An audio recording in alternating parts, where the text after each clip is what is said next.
Rasulullah Shallallahu Alaihi Wasallam bersabda, dengan Abi Hurairah qala sami'tu Rasulullah yaqulu inna awwala ma yuhasyabu bihil abdu yaumal qiyamati sholatul maktubatu fa in atamaha wa inna kila unzuru hal lahu min tatawwu'in fa in kana lahu tatawwu'un akmilatil faridatu min tatawwu'ihi summa yuf'alu bi sairil a'malil mafrudati mislu dika.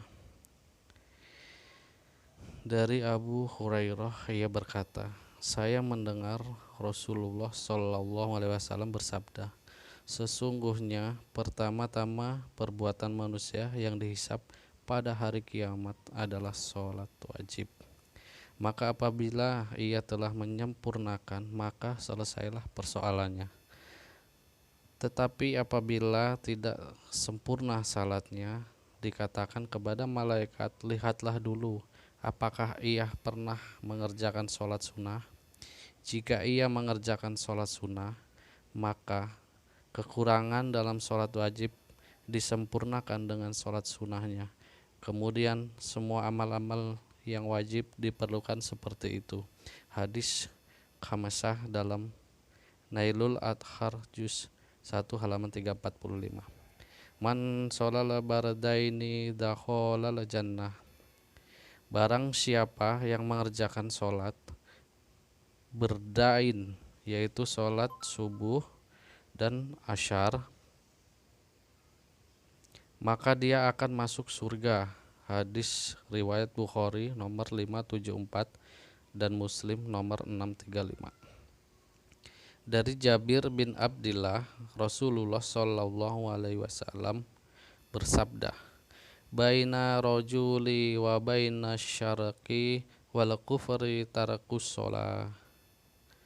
Pembatas antara seorang muslim dan kesyirikan serta kekafiran adalah meninggalkan sholat. Hadis riwayat Muslim nomor 257. Rasulullah Shallallahu Alaihi Wasallam bersabda, man sholla sholata subhi fahuwa fi dhimmatillahi fala yatalubannakumullahu min dhimmatihi bisyai'in fa innahu man yadlubhu min dhimmatihi bisyai'in yudrikahu summa yakubahu ala wajhihi fi nari jahannam. Barang siapa yang sholat subuh, maka dia berada dalam jaminan Allah. Oleh karena itu, jangan sampai Allah menuntut sesuatu kepada kalian dari jaminannya, karena siapa yang Allah menuntutnya dengan sesuatu dari jaminannya, maka Allah pasti akan menemukannya dan akan menelungkupkannya di atas wajahnya dalam neraka jahanam. Hadis riwayat Muslim nomor 163. Buraidah bin al-Husab al-Asmi berkata, mendengar Rasulullah Shallallahu Alaihi Wasallam bersabda, Rasulullah Shallallahu Alaihi Wasallam bersabda, al-ahdu ladzi bainana wa bainahumas sholatu faman tarakaha faqad kafar. Perjanjian antara kami dan mereka dalam kurung orang kafir adalah sholat. Barang siapa meninggalkan maka dia telah kafir. Hadis riwayat Ahmad, Tirmizi, An-Nais, Ibnu Majah.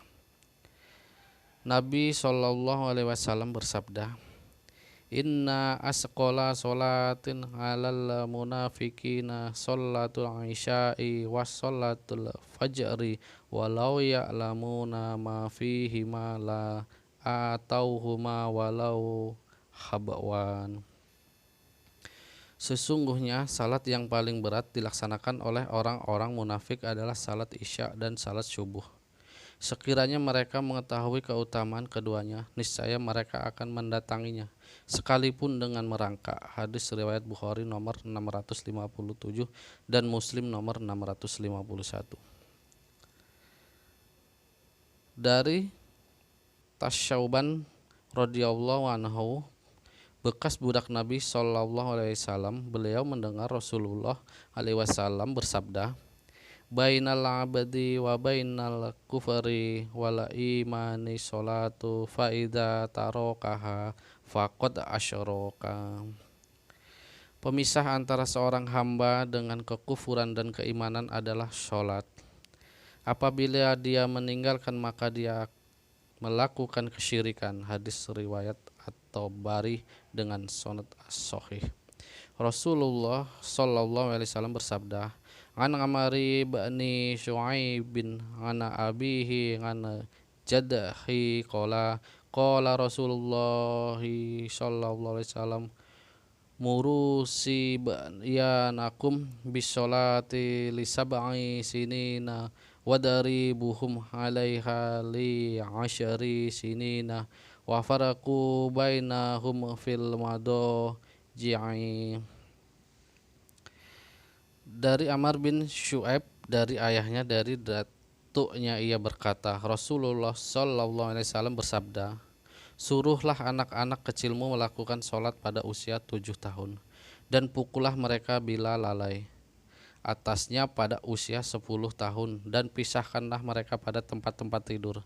Hadis riwayat Ahmad dan Abu Dawud dalam Nailul Attar juz 1 halaman 348.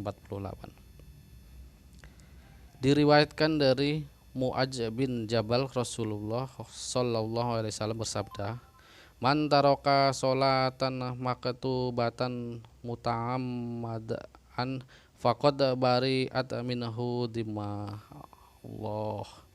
Barang siapa meninggalkan sholat yang wajib dengan sengaja, maka janji Allah terlepas darinya. Hadis riwayat Ahmad nomor 22.128. Rasulullah Shallallahu Alaihi Wasallam bersabda, ngan ana sibana malikin ridha qala furidat 'alan nabi sallallahu alaihi wasallam sholawatu lailata usriya bihi amashina summa nuki sad'ata ju'ilata khamshan summa nudiya ya Muhammadu innahu la yubaddu lal qawlu ladayya wa inna laka bihidnihil khamashin.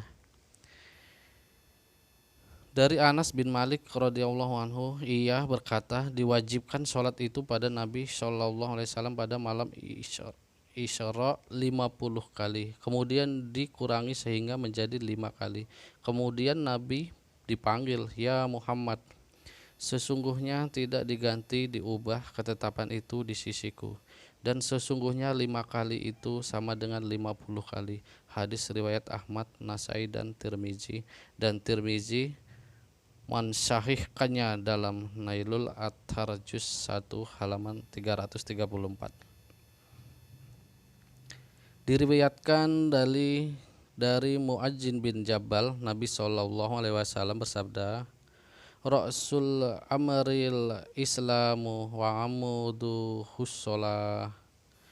Inti pokok segala perkara adalah Islam dan tiang penopangnya adalah sholat. Hadis riwayat Tirmizi nomor 2825. Dalam 2 kitab sahih berbagi kitab sunnah dan musnad dari Abdullah bin Umar radhiyallahu anhu, beliau berkata bahwa Rasulullah Shallallahu Alaihi Wasallam bersabda, buniyal islamu ala khamsin sahadati an la ilaha illallah wa anna muhammadan abduhu wa rasuluhu wa iqamis sholati wa itaiz zakati wa hajjal baiti wa saumi ramadana. Islam dibangun atas 5 perkara, yaitu bersaksi bahwa tidak ada sesembahan yang benar untuk diibadahi kecuali Allah, bersaksi bahwa Muhammad adalah utusannya, mendirikan sholat, menunaikan zakat, naik haji ke Baitullah bagian mampu, berpuasa di bulan Ramadan. Lafadz ini adalah lafadz Muslim nomor 122. Nabi bersabda, "An Abdillah ibni Amri ibnil Asi anin Nabi annahu dzakaras salata yauman faqala man hafadhu 'alaiha kanat lahu nuran wa burhanan wa najatan yaumal qiyamah wa man lam yuhafid 'alaiha lam takun lahu nuran walahu burhanan wala najatan wa kana yaumal qiyamati ma'a qaruna wa fir'auna wa hamana wa ubay bin khalaf." Dari Abdul bin Amr bin Al-Ash dari Nabi Shallallahu Alaihi Wasallam bahwa beliau pada suatu hari menerangkan tentang sholat. Lalu beliau bersabda, "Barang siapa memeliharanya, maka sholat itu baginya sebagai cahaya bukti dan penyelamat pada hari kiamat. Dan barang siapa tidak memeliharanya, maka sholat itu baginya tidak merupakan cahaya, tidak sebagai bukti dan tidak pula sebagai penyelamat. Dan adalah dia pada hari kiamat bersama-sama Korun, Fir'aun, Haman, dan Ubay bin Khalaf." Hadis riwayat Ahmad dan Nailul At-Harjus 1 halaman 343. Dalam Sahih Muslim dari Ummu Salamah radhiyallahu anhu berkata bahwa Nabi Shallallahu Alaihi Wasallam bersabda, "Satakunu umara'u fata'rifuna wa tunakiruna faman arafa bari'a wa man ankara salima walakin man radiya wa taba'a." Suatu saat akan datang para pemimpin mereka melakukan amalan ma'ruf atau kebajikan dan kemungkaran atau kejelekan. Barang siapa mengetahui bahwa itu adalah kemungkaran, maka dia telah bebas. Barang siapa mengingkarinya, maka dia selamat. Sedangkan dosa dan hukuman adalah bagi siapa yang ridho dan mengikutinya. Kemudian para sahabat berkata, "Apakah kami boleh memerangi mereka?" Rasulullah Shallallahu Alaihi Wasallam menjawab, "La ma sallau." Jangan selama mereka mengerjakan sholat. Hadis riwayat Muslim nomor 4906. Lihat penjelasan hadis ini di Ad-Dibaj ala Muslim 4-462 dan Syarha An-Nawawi ala Muslim 6-327. Rasul Shallallahu Alaihi Wasallam bersabda dalam hadisnya yang berikut bunyinya. Dari Abu Sa'id Al-Qurdisi ia berkata, Ali yang berkata itu berada di Yaman pernah mengirim keping emas pada Nabi Shallallahu Alaihi Wasallam. Lalu Nabi Shallallahu Alaihi Wasallam membagikannya kepada 4 orang. Kemudian ada seorang laki-laki berkata, "Ya Rasulullah, takutlah kepada Allah," karena menganggap Nabi Shallallahu Alaihi Wasallam itu tidak adil dalam membagi itu. Lalu Nabi Shallallahu Alaihi Wasallam menjawab, "Celaka kamu, bukankah aku orang yang paling baik di antara penduduk bumi ini yang bertakwa kepada Allah?" Kemudian laki-laki itu berpaling, lalu Khalid bin Walid bertanya, "Ya Rasulullah, bolehkah aku penggal lehernya?" Nabi Shallallahu Alaihi Wasallam menjawab, "Jangan, barangkali dia melakukan sholat." Khalid berkata, "Berapa banyak orang yang salat yang hanya menyatakan dengan lisannya saja, tetapi tidak demikian di dalam hatinya." Lalu Rasulullah SAW menjawab, "Sesungguhnya aku tidak diperintahkan untuk menyelidiki hati-hati manusia dan tidak pula untuk membela perut-perut mereka." Diringkas dari suatu hadis yang diriwayatkan oleh Ahmad, Bukhari, dan Muslim dalam Nailul At-Tarjus 1 halaman 338. Hadis tentang sholat lainnya. Sholat adalah sebaik-baik amalan yang ditetapkan oleh Allah untuk hambanya. Abdullah ibnu Mas'ud radhiyallahu anhu berkata, "Aku bertanya kepada Rasulullah, 'Ya Rasul, amal perbuatan apa yang paling afdol?' Beliau menjawab, 'Sholat tepat pada waktunya.' Aku bertanya lagi, 'Lalu apa lagi?' Beliau menjawab, 'Berbakti kepada kedua orang tua.'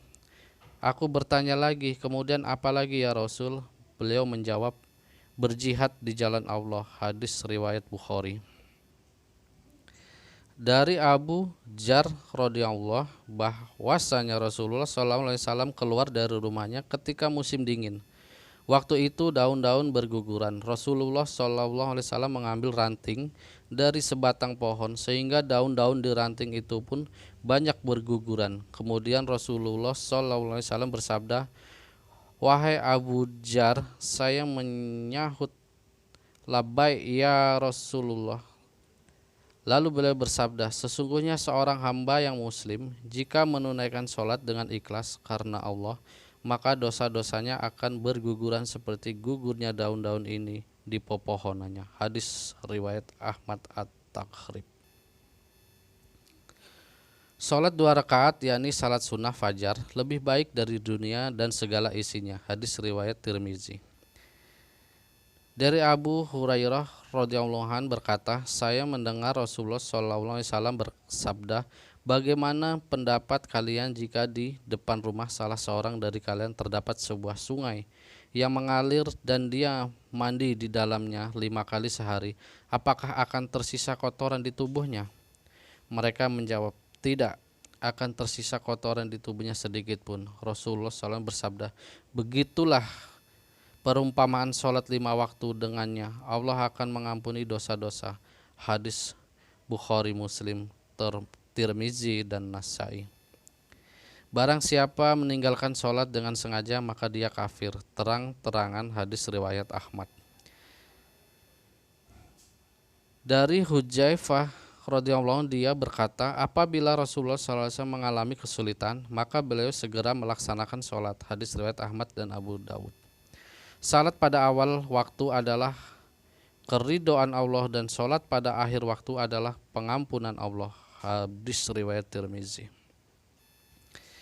Dan mintalah pertolongan dengan sabar dan sholat, dan sesungguhnya hal yang demikian itu amat berat kecuali bagi orang-orang yang khusyuk. Barang siapa lupa sholat atau ketiduran maka tebusannya ialah melakukan pada saat dia ingat. Hadis riwayat Ahmad. Dari Abu Hurairah radhiyallahu anhu 2 orang dari kabilah Bailis, satu kaum dari kabilah keturunan Kudah telah memeluk Islam, maka salah seorang darinya telah mati syahid dan seorang lagi hidup selama 1 tahun. Talhah bin Ubaidillah radhiyallahu anhu berkata, saya melihat di dalam mimpi bahwa orang yang meninggal setahun kemudian itu dimasukkan ke dalam surga lebih dahulu daripada si syahid. Saya merasa heran atas peristiwa itu, maka pada pagi harinya saya menceritakannya kepada Nabi SAW, atau hal itu diceritakan oleh orang lain yang mendengar dari saya kepada Rasulullah SAW. Beliau bersabda, bukankah dia telah berpuasa sebulan penuh pada bulan Ramadan setelah kematian temannya, dan mengerjakan sholat sebanyak 6.000 rakaat dan beberapa rakaat lagi dalam sholatnya selama 1 tahun. Hadis riwayat Ahmad. Nabi SAW ditanya tentang sholat, bagaimana sholat yang paling afdal? Beliau menjawab, berdiri yang lama. Hadis riwayat Muslim. Diriwayatkan oleh Ibnu Mas'ud radhiyallahu anhu dari Rasulullah SAW bahwa beliau bersabda, setiap tiba waktu sholat, seorang malaikat diutus untuk menyeru, wahai anak Adam, bangun dan padamkanlah yang sedang kalian nyalakan untuk membakar diri kalian. Maka orang pun berdiri lalu bersuci dan melaksanakan sholat zuhur, sehingga dosa-dosa antara subuh hingga zuhur diampuni. Apabila datang waktu asar seperti itu juga, waktu maghrib seperti itu juga, waktu isya seperti itu juga. Setelah itu mereka tidur, maka ada yang bermalam dengan kebaikan dan ada juga yang bermalam dengan keburukan. Hadis riwayat Tabarani. Maukah aku beritahu apa yang dapat menghapus dosa-dosa dan mengangkat derajat? Para sahabat menjawab, baik ya Rasulullah. Beliau berkata, berwudu dengan baik, menghilangkan kotoran-kotoran, banyak langkah diayunkan menuju masjid, dan menunggu sholat isya sesudah sholat maghrib. Itulah kewaspadaan, kesiagaan. Hadis riwayat Muslim. Dari Abu Qatadah bin Rib'i radhiyallahu, Rasulullah SAW bersabda bahwa Allah Subhanahu wa taala berfirman, sesungguhnya aku telah mewajibkan sholat 5 waktu kepada umatmu. Dan aku telah berjanji pada diriku bahwa barang siapa yang menjaga sholat pada waktunya, niscaya akan aku masukkan ke dalam surga dengan jaminanku, dan barang siapa yang tidak menjaga sholatnya, maka akan tidak memberikan jaminan baginya. Hadis riwayat Abu Dawud dan Ibnu Majah. Paling dekat seorang hamba kepada Robnya ialah ketika ia bersujud, maka perbanyaklah doa saat bersujud. Hadis riwayat Muslim. Dari Ibnu Salman radhiyallahu anhu berkata, seorang lelaki dari kalangan sahabat berkata kepada Rasulullah SAW ketika kami menaklukkan kota Khaybar dalam suatu perang, orang-orang mulai mengeluarkan harta rampasan perang yang terdiri dari berbagai macam barang dan tawanan. Maka orang-orang pun mulai berjual beli dengan harta rampasan perangnya. Tiba-tiba datang seorang lelaki pada Rasulullah SAW dan berkata, wahai Rasulullah, sesungguhnya pada hari ini saya telah memperoleh keuntungan besar, dan tidak ada seorang pun dari penduduk lembah ini yang dapat menyamai keuntungan saya. Dengan terheran-heran Rasulullah SAW bertanya, berapa keuntungan yang engkau dapatkan? Dia menjawab, saya terus-menerus berjual beli sehingga mendapatkan keuntungan 300 uqiyah. Rasulullah SAW bersabda, maukah aku beritahu kepadamu sebaik-baik orang yang mendapat keuntungan? Dia bertanya, apakah itu ya Rasulullah? Beliau menjawab, 2 rakaat sholat sunnah setelah salat fardu. Hadis riwayat Abu Dawud. Paling afdal utama sholat seorang adalah di rumahnya kecuali sholat yang fardu 5 waktu. Hadis riwayat Bukhari dan Muslim. Perbanyaklah sujud kepada Allah, sesungguhnya bila sujud sekali Allah akan mengangkatmu saat derajat dan menghapus 1 dosamu. Hadis riwayat Muslim.